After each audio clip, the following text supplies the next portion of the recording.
시청자 여러분 안녕하십니까. 12월 14일 녹화한 영정부터 2부 하도록 하겠습니다. 2부는 또 반반으로 나누어서 후반부는 이제 축구 이야기 좀 하도록 하고요. 그 다음에 앞부분은 이제 안보 문제인데 조금 좀 심각한 문제가 하나 있습니다. 여러분 이미 아마 TV에서 보셨겠는데 중국의 시진핑이가 전용기를 타고 사우디로 날아갔죠. 빈살만 왕세자 이런 사람을 만났는데 3박 4일 일정이었습니다.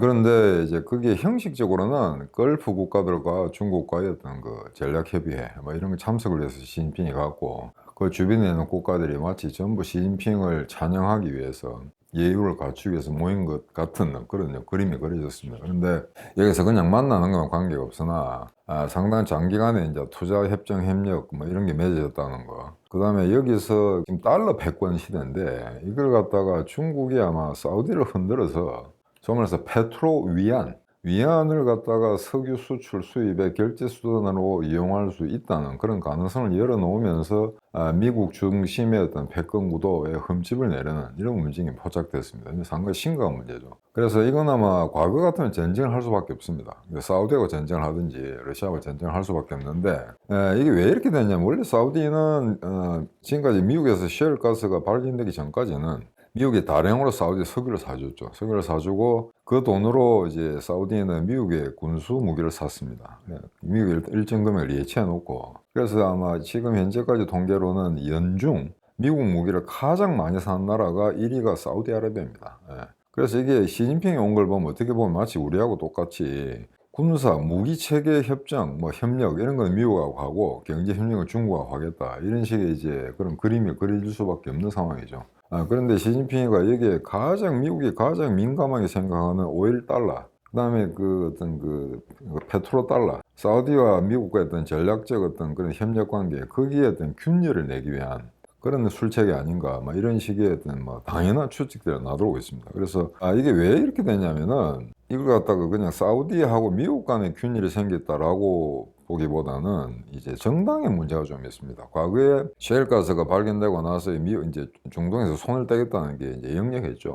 그러다 보니까 굳이 이제 자기 뭐 수익이 줄어들지 않습니까? 가장 많이 사우디 석유를 사주는 사람이 이제 안 사겠다 하니까, 그러면 이제 수입선을 찾을 수밖에 없죠. 그러니까 가장 큰 손 중국이 들어오는 거는 지극히 당연한 일인 것 같고, 그런데 하필 그게 시진핑이 중국을 반기면서 맞아들이는 거는 미국으로서는 도저히 감내하기 힘든 그런 일 아니겠습니까? 그래서 이 문제가 굉장히 심각한데, 지금 최소한 이제 그 트럼프 시대에는 사우디와의 관계가 악화되지 않았습니다. 그런데 거기에 이제 사우디 왕정을 비난하는 사우디 언론이 터키에서 이제 암살을 당했거든요. 근데 거기에 아마 빈살만 지금 현재 왕세자가 최종 서명한 걸로, 그래서 그걸로 소위 말해서 민주당이 집권하고 나서부터는 이제 코락팅했어요. 그런 이제 차원에서 도저히 그렇게 반인륜적인 자유 언론을 탄압하는 그런 왕세자를 그대로 둘 수 없다. 그래서 사우디하고 미국과의 관계가 급속하게 악화됐는데, 그거는 좀 더 엄밀히 바라보자면은 미국의 민주당 정권과 사우디의 관계가 악화됐다. 좀 더 엄밀하게 이야기하면은 빈살만 왕세자와 바이든 간의 관계가 악화됐다, 이렇게 보시는 게 좀 더 정확할 것 같습니다. 그래서 이 악화된 관계가 계속 갈 거냐 하는 거는 이제 지금부터 벌써 이렇게 미리 예단할 필요는 없겠으나, 일단 현상만을 보자면은 이번에 시진핑이 사우디에 가가지고는 무려 이제 한 38조인가 40조 가량 육박하겠네요. 40조에 달하는 포괄 협력 협정을 맺었습니다. 근데 이게 이제 이유가 있는 게, 사우디가 지금 2030이라 해가지고, 사우디도 이제 주변에 있는 UAE라든가 카타르라든가 이런 나라와 마찬가지로 언젠가는 석유가 고갈되겠죠. 그죠? 그래서 오로지 석유만 팔아먹고 사는 이 어떤 이상한 산업 구조, 이걸 갖다 혁파시키기 위해서는 나름대로 이제 복합적인 또는 장기적인 어떤 경제 플랜이 필요하다. 그래서 사우디 2030이라는 걸 만들었는데, 미국이나 서방이 그렇게 적극적으로 투자를 하지 않습니다. 그러다 보니까 중국이 거기에 이제 손을 뻗치게 되는 거죠. 그래서 사우디로서는 왕세자가 어떤 생각을 갖고 있지는 모르겠으나, 일단 중국을 계속 끌어들이면서 미국을 자극해서 그에 준하는 다른 양보를 미국으로부터 얻어내고자 하는 게 아닌가라는 그런 어떤 전략적인 어떤 포석 관계, 이런 것도 우리가 점칠 수는 있습니다만 아직까지 구체적인 내용은 확인된 바가 없습니다. 그래서 일단은 중국으로서도 투자처를 찾고 있었고, 그 다음에 사우디로서도 이제 미국이 빠지니까 자기들 석유를 사줄 수 있는 큰 손이 필요한 겁니다. 그래서 사우디 2030은 하나의 핑계일 수는 있겠으나, 여하간 시진핑이가 조만간 방문할 거라는 거는 미국 CIA도 알고 있었겠죠, 국무성이나. 근데 이번에 이제 문제가 되는 건 아까 말씀드린 것처럼 소위 말해서 위안화, 중국의 위안화로 이제 결제를 하겠다는 겁니다.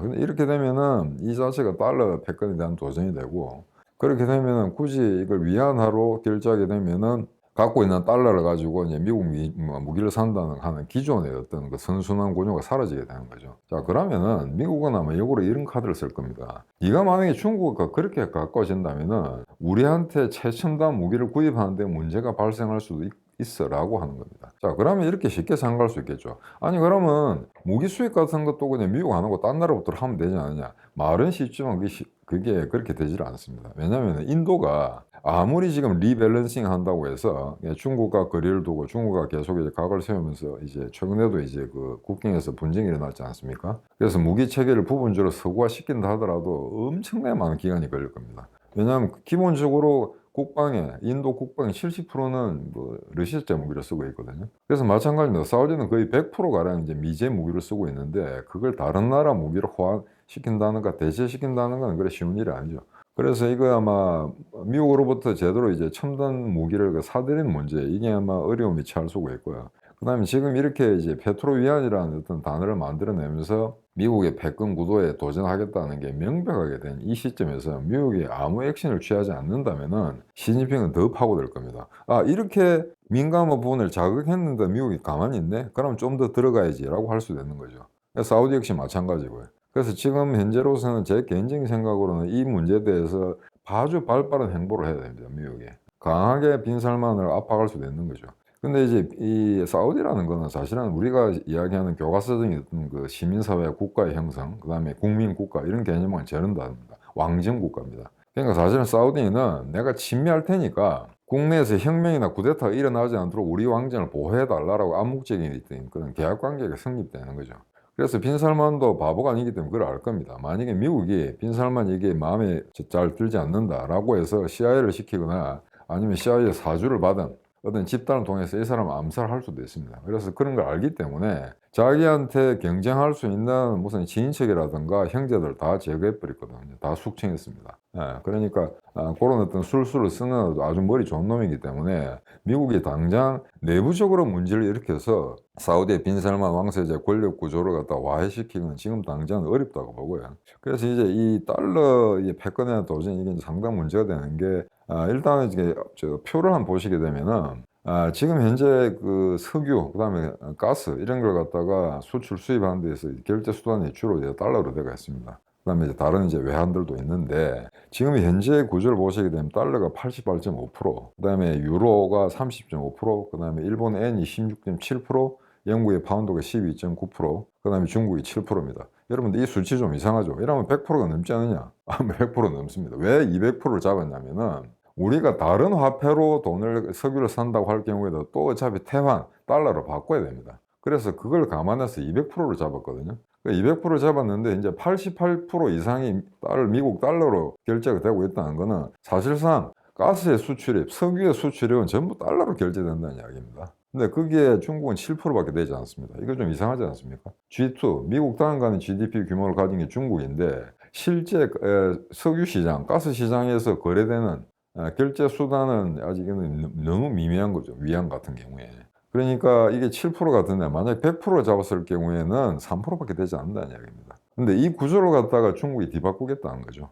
그렇게 되면 이거는 아마 달러의 어떤 패권 구조에서 가장 핵심적인 키가 되는 게 사우디와의 관계인데 그 사우디와의 고리를 갖다가 잘라내므로써 미국의 헤게모니에 흠집을 내겠다는 게 아주 명백한 시진핑 의도입니다. 그러니까 이거는 공개적인 도전장이기 때문에 어떤 수를 쓰든 미국이 방어하지 않으면은 대응하지 않으면은 다음 수를 아마 시진핑은 노리게 될 겁니다. 그래서 이게 굉장히 이제 하단 이슈이기 때문에 이 추이 과정은 나중에 봐가면서 다시 제가 말씀드리기로 하겠습니다. 그 다음에 이제 또 하나 우리나 일본으로 봐서도 조금 민감한 문제였는데 대만의 지방선거였습니다.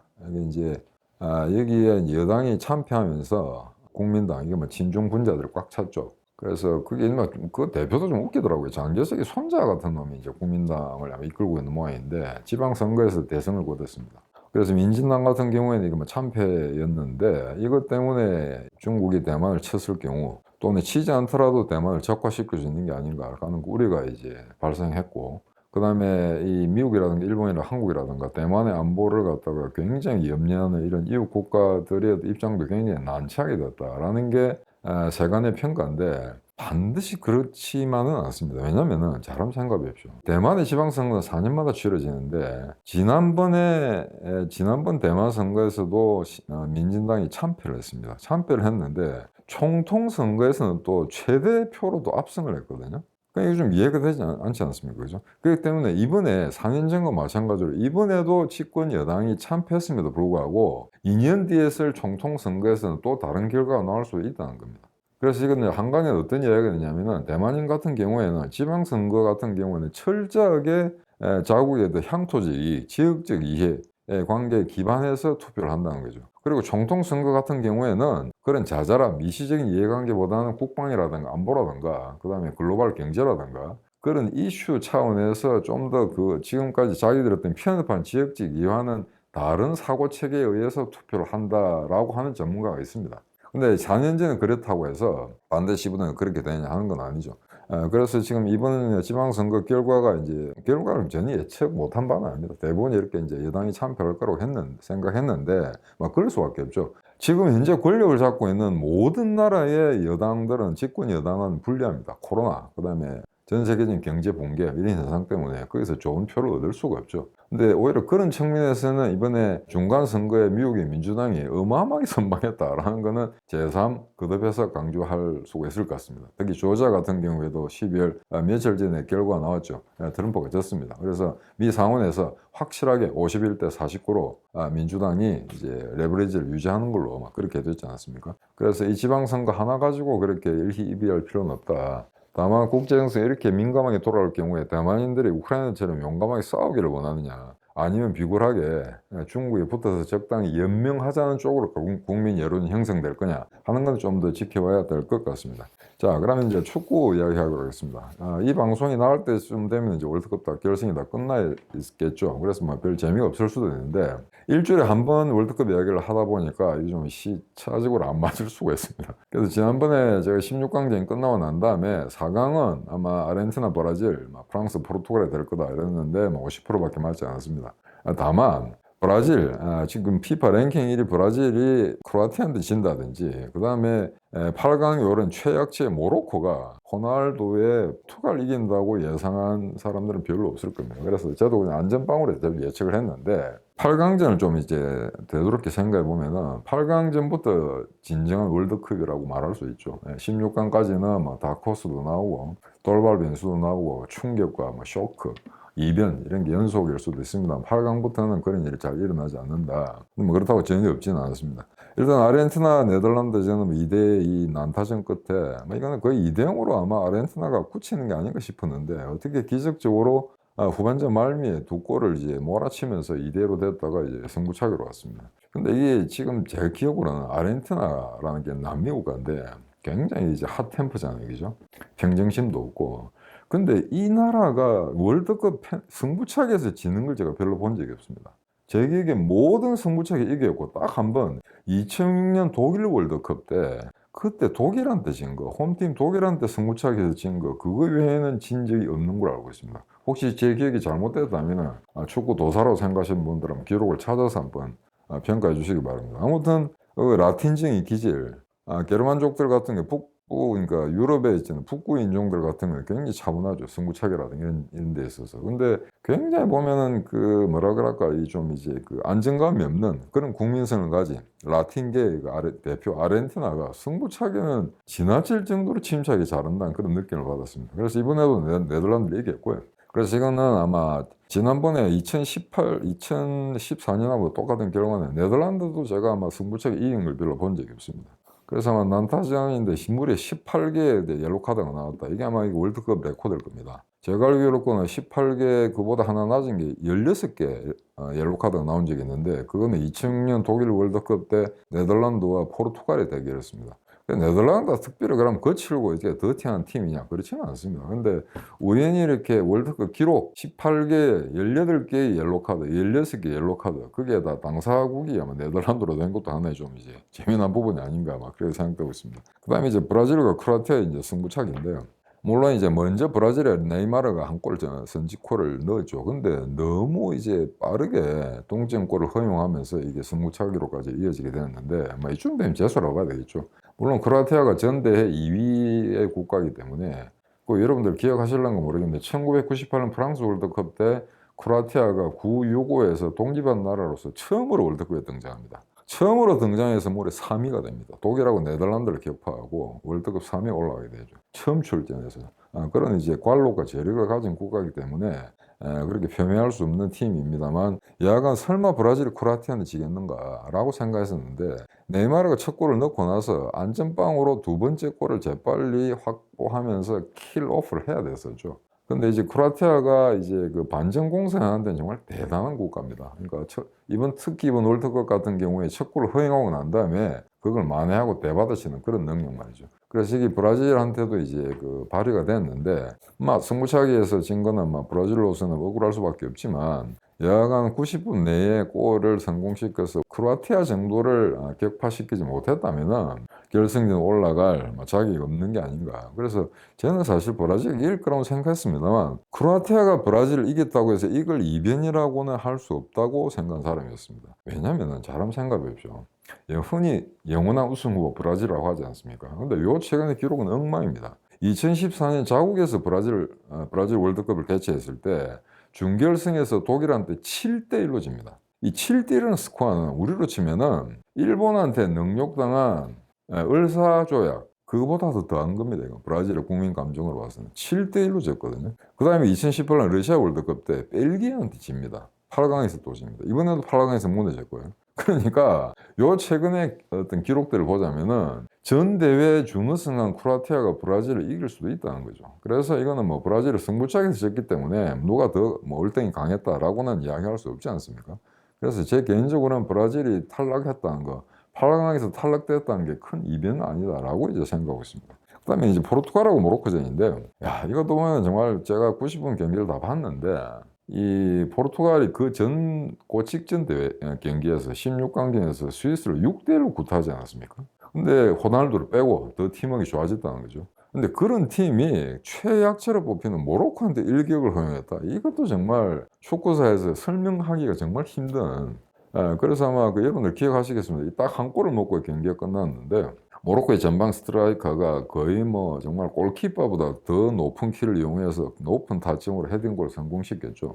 그 이후에 계속 포르투갈이 따라붙으려고 갖은 노력을 했습니다만 결정적인 찬스를 못 만들어냈습니다. 그래서 호날두가 울고 가는 거, 호날두는 37이니까 이제 영원히 이제 월드컵에 못 나오겠죠. 이게 이제 마지막 소환송이 돼버렸는데 금방지고 우리 한국에서는 NT가 많은 사람이 아니지 않습니까? 매너라든가 이런 게 엉망이고 인성도 좀 상당히 부족한 면이 많은 호날두임에도 불구하고 그런 대스타가 또 이렇게 모로코한테 일격을 당하면서 쓸쓸하게 그라운드를 떠나는 모습 그런 걸 보니까 좀 순간적으로 안 됐다는 생각도 들더라고요. 누군들 남자가 그런 경기 쳤다고 울고 싶겠습니까? 하지만 순간적으로는 복받이 오르는 그 어떤 울음, 서름 이런 거 갖다가 특히 이제 운동선수들, 라틴계 운동선수들이 참기는 정말 힘들죠. 그래서 아마 저런 어떤 그 참패의 어떤 그런 결과가 나왔을 때 특히 독일이라든가 네덜란드라든가 스웨덴이라든가 잉글랜드라든가 이런 북부 쪽의 선수들이 보이는 이제 감성하고 남쪽 유럽, 알프스 산맥 이남의 국가들이 보이는 어떤 센티멘트는 상당히 다르다는 걸 아마 여러분 느끼셨을 겁니다. 그러면 이제 프랑스하고 잉글랜드, 제 개인적으로는 이 경기가 가장 이번 그 8강전에서의 월드컵 경기 중에서는 가장 우수한 경기가 아니었나 그렇게 생각하고 있습니다. 프랑스가 2대1로 이겼는데 여기서 물론 프랑스가 좀 더 우세했다고 볼 수 있겠죠. 그런데 후반 전반부는 거의 잉글랜드가 상당히 이제 경기 주도권을 갖다가 확보했었다라고 이제 평가를 줬겠는데 케인이 1대1로 동점골 만들지 않았습니까? 페널킥으로. 근데 두 번째 또 페널킥을 얻게 되죠. 근데 여기서 굉장히 이제 조심했어야 되는 거는 저는 순간적으로 제가 점재라서 그런 게 아닙니다. 순간적으로 저거 좀 안 들어갈 수 있을 것 같다는 느낌이 들었습니다. 왜냐하면 케인이 페널킥 승률이 그리 좋은 선수가 아닙니다. 토트넘에서도 손흥민 제끼고 자기가 계속 찼었고 국가대표에서도 차는데 90%를 넘지 않습니다. 이거는 국가대표 1급의 어떤 스트라이커로서는 별로 그래 높은 수치가 아닙니다. 90%는 훌쩍 넘어야 되거든요. 근데 아마 두 번째 보면은 공을 너무 높이 찼죠. 바를 넘기는. 그냥 그만큼 긴장했던 이야기입니다. 근데 그럴 경우에는 정말 자기가 만회 골을, 그러니까 동점골을 넣겠다는 욕심을 버리고 다른 선수한테 제2번 키커한테 양보했으면 어떨까 하는 생각이 듭니다. 그런 일이 있었습니다. 제가 예를 하나 들게요. 결정전입니다. 1990년 월드컵 이탈리아 월드컵 결승에 아르헨티나 독일이 붙었습니다. 독일이 1대0으로 이제 페널티킥 하나를 이기죠. 그래서 결과는 참 재미는 없었습니다. 재미는 없었는데 안드레스 브레메 윙백이죠. 세계적 월드 클래스 윙백인데 이 친구가 원래는 두 번째 키커였습니다. 1번 페널티 키커는 로타 마테우스입니다. 주장. 근데 로타 마테우스가 왜 안 찼냐 그러면 로타 마테우스가 그날 결승전 하는 날 운동화 끈을 매는데 운동화 끈이 찢어지더라는 겁니다. 그래서 뭔가 불길한 예감을 했다는 거죠. 그래서 다른 신발을 갈아 신고 나왔는데 페널티 기회가 주어지니까 마테우스 스스로가 오늘 내 좀 운이 안 좋은 것 같다라고 안드레아스 브레메한테 양보를 합니다. 그리고 안드레스 브레메가 차는 시각에 봐서는 골 좌측이 되겠네. 좌석 모서리 아주 깊숙하게 꼬라봤거든요. 그래서 그걸 1대0으로 이겼는데 그때 이 얼마나 긴장된 순간이었냐면 그때 골키퍼가 아르헨티나의 고이코이체였습니다. 이제 후보로 나와가지고 그냥 페널킥 맞는 데는 그냥 아마 월드컵 기록에 남길 만한 어마어마한 선수였는데 그 사진에 보시면은 정말 차 모서리로 가는 것도 혼신의 힘을 다해서 손가락으로 잡으려는 모습이 포착되어 있거든요. 이게 방향을 읽었다는 이야기죠.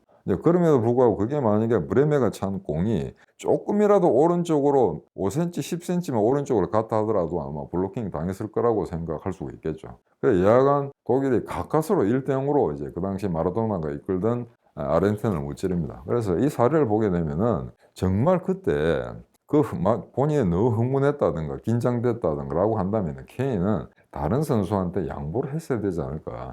그래서 그게 만약에 2대2가 된다면은 프랑스가 이긴다는 보장을 얻게 됩니다. 경기가 또 연장전으로 간다든지 또는 다른 경기와 마찬가지로 승부차기가 될 수도 있었겠죠. 그러니까 여하간 이렇게 되면은 저렇게 되면 아마 케인 같은 경우에 반드시 넣었어야 될 필드골이 아니고 반드시 넣었어야 될 페널킥을 실축해서 4강에 오르지 못했다라는 저는 개인적인 비난, 그럼 저는 아마 평생의 트라우마가 될 겁니다.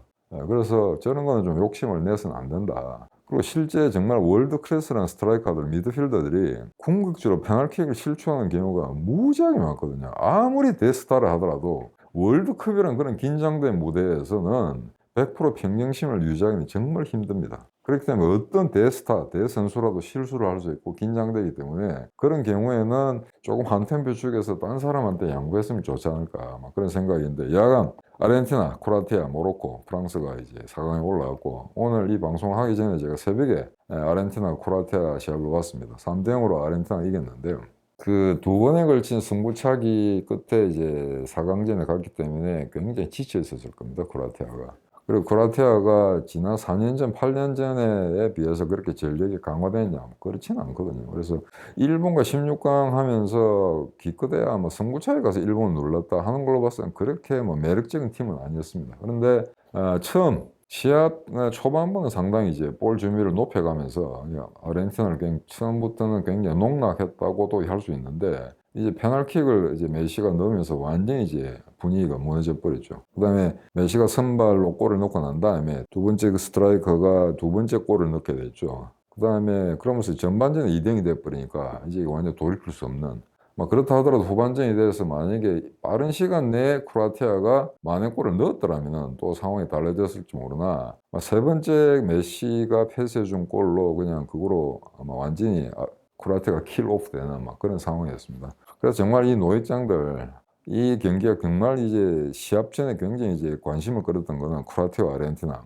아르헨티나는 2014년에 준우승 국가였습니다. 그 당시 메시가 MVP 최우 선수상을 받죠. 그다음 크로아티아는 2018년 그로부터 4년 후 러시아 월드컵에서 준우승을 하게 됩니다. 그때 MVP, 그러니까 최우 선수상을 받은 선수가 루카 모드리치입니다. 그러니까 똑같죠. 둘 다 준우승 국가의 MVP를 받은 두 선수, 두 주장이 이끄는 나라 아르헨티나, 크로아티아가 다시 대결한 겁니다. 근데 지난 러시아 대회 때는 조별 예선에서 아르헨티나가 크로아티아한테 3대0으로 무참하게 당합니다. 물론 16강, 8강전이 아니고 조별 예선이기 때문에 어차피 조별에서 통과하는 상태에서 3대0으로 지더면 그건 큰 문제가 안 되었습니다만 야간 이번에 같은 스코어로 설력을 했습니다. 아르헨티나가. 그런데 35세의 메시, 물론 과거에 4년 전, 8년 전의 메시는 움직임이 아무래도 이제 둔하게 보인다는 건 확실하죠. 하지만 정말 메시는 메시였다는 게 지난 4강전이었습니다. 특히 세 번째 골, 그건 아마 그다음 크로아티아의 아마 가장 이제 뛰어난 수비수를 끌고 다니면서 계속해서 골 에어리어 안으로 파고 들어가니까 거기서 함부로 태클이나 그런 거 할 수가 없죠. 잘못하면 또 페널티가 나오니까. 그래서 이제 그 골 근처까지 접근한 다음에 여러 가지 트릭을 쓰면서 접근한 다음에 결정적인 킬 패스를 한 방을 보냈다. 그러면서 3대 0의 스코어. 이쯤 되면 이건 완전히 이제 크로아티아의 완패가 되는 거죠. 그래서 뭐 지금 메시가 5골 넣었죠. 근데 그 5골 중에 필드골은 2개밖에 되지 않습니다. 그냥 하나는 멕시코, 그다음에 하나는 그 호주. 나머지 3개는 지금 이제 페널티로 넣은 거거든요. 그런데 막 그럼에도 불구하고 일단 프랑스의 은바페, 전방 스트라이크 은바페하고 이제 5골 동률입니다. 동률이고 일단 이번에 크로아티아전을 3대0으로 이기면서 메시는 11골, 월드컵 5번 출전에 이제 11골이 되는 거죠. 그거는 아르헨티나 선수로서는 기록입니다. 지금까지 아르헨티나의 대표 선수 중에 월드컵에 참가한 대표 선수 중에 가장 많은 골을 넣었던 거는 이제 바티스투타, 가브리엘 오마르 바티스투타 10골이었는데 바티스투타는 2000년 한일 월드컵에도 왔었죠. 나이지리아전에 한 골 넣었습니다. 그래서 94년, 98년, 2002년 3개 대회에서 10골을 넣었었는데 이번에 메시가 11골을 넣음으로써 바티스투타의 기록을 넘어서게 됩니다. 그리고 아마 월드컵 5번을 출전한 선수는 역사적으로 그래 많지는 않습니다. 20세기가 끝날 무렵에는 이제 멕시코의 카바할 정도 골키퍼였던 사람인데요. 그 사람이 월드컵 5번 출전했는데 그 유명하다는 펠레도 4번밖에 출전하지 못했고요. 1958년, 62년, 66년, 70년. 마라도나 같은 경우에도 82년 월드컵에서 86년, 90년, 94년 4차례입니다. 근데 이제 독일의 로타 마테우스가 5번을 출전하죠. 호날두 마찬가지입니다. 5번. 그다음 메시도 이제 5번의 월드컵을 출전하게 되는데 거기에서 아르헨티나 대표 선수로서 월드컵 최다 골을 기록하는 그런 어떤 대 역사를 갖다가 이번에 쓰게 됐습니다. 그래서 자 그럼 결승이 어떻게 될 거냐? 프랑스, 아르헨티나 이렇게 되면은 뭐 떠오르는 별 은바페, 그 다음에 마지막 라스트 댄스라고 할 수 있는 탱고겠죠. 메시, 이 두 명의 스트라이커의 대결로 이렇게 압축되는데 결승전에 걸맞는 그런 아마 상대들끼리 만났다라고 할 수 있겠습니다. 그래서 이거 누가 이길 것인가 이미 이 방송을 들으신 시점에 이제 결정이 났을 겁니다. 그래서 조금 민감하긴 한데 사실은 저는 아르헨티나 오래된 팬이었습니다. 1978년 제가 일본에 있을 때 그 월드컵을 78년 아르헨티나 월드컵을 봤을 때부터 이제 아르헨티나의 팬이었는데 이 아르헨티나 축구를 그냥 딱 한 단어로 요약한다면은 빠시옹입니다. 영원한 패션이죠. 정열이죠. 근데 이 정열을 뭐로 이야기하냐? 패싱 축구입니다. 얘가. 그러니까 아르헨티나 같은 경우는 킥앤러시가 없습니다. 양윙을 사용해서 긴 롱패스를 통해서 어떻게 결정짓는 그런 건 아니었는데 이번 대회는 사실은 하이브리드 축구라고 할 수 있습니다. 원래 아르헨티나 축구는 스페인의 바르셀로나처럼 이제 볼 점유율을 굉장히 높이는 그러니까 패싱 위주의 그런 어떤 축구 철학을 가진 나라인데 이번 같은 경우에는 그렇지 않았거든요. 굉장히 변칙적인 실용적인 축구를 했습니다. 그러니까 볼 점유율 같은 데 별로 신경 쓰지 않았습니다. 이번에도 3대0을 이겼습니다만 전 경기를 통해서 볼 점유율은 크로아티아가 더 많았거든요. 근데 이번에 참 이번 대회 정말 신기한 게 볼 점유율이 낮은 팀이 볼 점유율이 높은 팀을 굿한 사례가 더 많습니다. 이번 전 대회였던 대부분의 경기를 통해서 이것도 아마 주요한 관찰 상황 중에 하나인데요. 그래서 아마 이 아르헨티나가 특히 이번에 수비수들이 어떤 활약 같은 거 보게 되면은 1차전 때 사우디한테 진 게 오히려 약이 됐다는 그런 아마 추측이 맞는 것 같습니다. 그러니까 완전히 내려놓고 다시 새 출발한다는 그런 이야기죠. 그래서 최약체 사우디를 갖다가 5대0으로 이겼다 그러면은 지금 4강에 오르지 못했을 수도 있을 겁니다. 정말 마음을 비우고 처음부터 한다는 기분을 했을 거고 특히 크로아티아전 같은 경우에는 아르헨티나들 선수들이 1대1에서 절대 지지 않겠다는 그 노력들 이런 거로 봤을 때는 아마 지금까지 역대 월드컵에 올라온 아르헨티나 선수들 중에는 가장 귤도 잡혀 있으면서 굉장히 어떤 그 강한 디터미네이션, 그 다음에 어떤 그들이 전통적으로 갖고 있는 정열, 그런 게 아마 거의 극대화되는 그런 시합이 아니었는가. 물론 결승전에서 그와 같은 전력이나 사기가 그대로 보존되거나 발화된다는 보장은 없습니다만 결승전에서 크로아티아를 기분 좋게 클린시트 한 골도 허용하지 않고 3대0을 이기죠. 이러면 이제 굉장히 사기가 북돋게 되는 거죠. 자 그러면은 누가 이기냐? 누가 이겨서 좋습니다. 그런데 2014년 브라질에서 월드컵을 할 때 결승전을 앞두고 제가 중앙알바한테 의뢰를 받았습니다. 결승전 결과를 예측하고 대회 전체의 어떤 그 내용을 좀 평가해달라. 그래서 뭐 전술 측면 이런 걸 잘 쭉 분석을 해서 중앙일보 일간지는 아니고 썬데이 중앙이라고 있습니다. 그러니까 일주일에 한 번 나오는 일요일 날 나오는 이제 신문의 양 페이지 전부 다 이제 전면에 이제 기사를 실었는데 제가 쓴 단어라든가 토시라든가 하나도 안 바꾸고 그대로 다 실었더만요. 근데 거기 제가 결승전을 어떻게 예측했냐면은 내 머리는 독일로 간다. 근데 내 가슴은 아르헨티나를 향하고 있다. 그 말은 객관적으로 독일이 이길 것 같은데 메시 아르헨티나 이겼으면 좋겠다라는 개인적인 희망상을 이야기한 겁니다. 이번에도 정확하게 똑같습니다. 객관적인 전력은 프랑스가 훨씬 낫습니다. 아르헨티나보다도.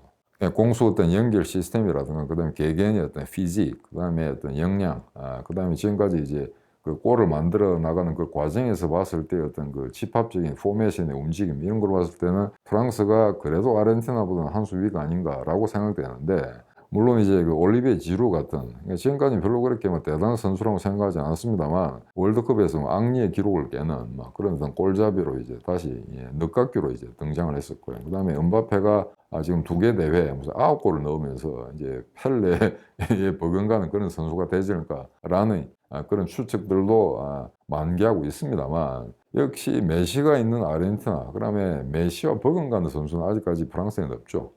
그래서 메시가 있고 없고가 얼마나 이 결승전 향배를 좌우할 건가 하는 게 이제 관심사인데 똑같습니다. 8년 전에 예측하고 저는 똑같습니다. 프랑스가 이길 것 같습니다. 프랑스가 이길 것 같으나 개인적으로는 제발 메시의 아르헨티나 이겨서 월드컵에 5번 도전해줘 메시 아르헨티나가. 그래서 이번에는 정말 한번 이겨서 펠레와 마라도나와 그에 걸맞는 반열에 설 수 있도록. 지금까지 메시가 월드컵을 따지 못했기 때문에 그 많은 숱한 발롱도르 그다음에 코파 아메리카 이런 거 마찬가지죠. 이런 주요 대회 트로피를 거머쥐었음에도 불구하고 월드컵을 쟁취하지 못했기 때문에 영원히 마라도나보다 한 수 밑이라고 생각할 수 있는 그런 오해 소지가 있거든요. 그래서 이번에는 막 그렇게 아르헨티나 팀이 완벽하지는 않습니다만 지금 이제 승기가 올랐기 때문에 정말 천신만고 끝에 1차전에 사우디한테 당하고 그다음부터 힘겹게 지금 올라왔죠. 그래서 마지막 준결승에서 기분 좋은 새로운 스타트를 꺼냈기 때문에 아마 결승전에 임하는 아르헨티나의 어떤 그 마음가짐이라든가 그다음에 실제 선수들이 펼칠 어떤 묘기라든가 기술적 수준 이거는 사우디전하고 할 때 그다음 조별 예선에 보여준 어떤 그 약간 부분적으로 흔들리는 아르헨티나의 모습 이런 거하고는 관계없이 아마 완전히 새로운 모습으로 등장하지 않을까 그렇게 기대하는 바입니다. 자 그러면 오늘 2부 이거로 마치도록 하겠습니다. 안녕히 계십시오.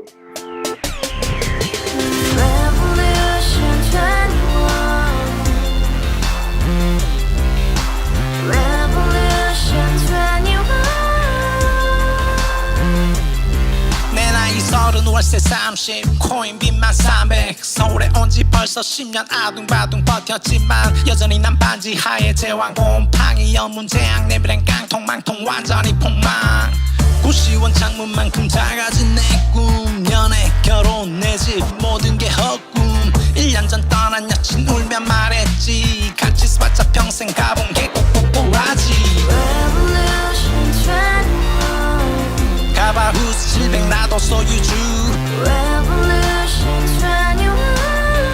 가바후스 700 나의 소주 택시기사 우라부지 마트캐셔 울어무니 우리 집안 다 털어봤자 후줄 그래 개선민 내 미래 거기서 팍 끝난 거지 팍 더 이상 노력 따윈 괴물이 스펙 찾아서 말리 비오는 날 알바 잘려 맨날 학원 날 개쳐 발려 밤비 내리는 양화대교 홀로 걷고 있을 때 현수막에 아로 새겨진 평당 700짜리 아파트 다같이 소리 질러 혁명 21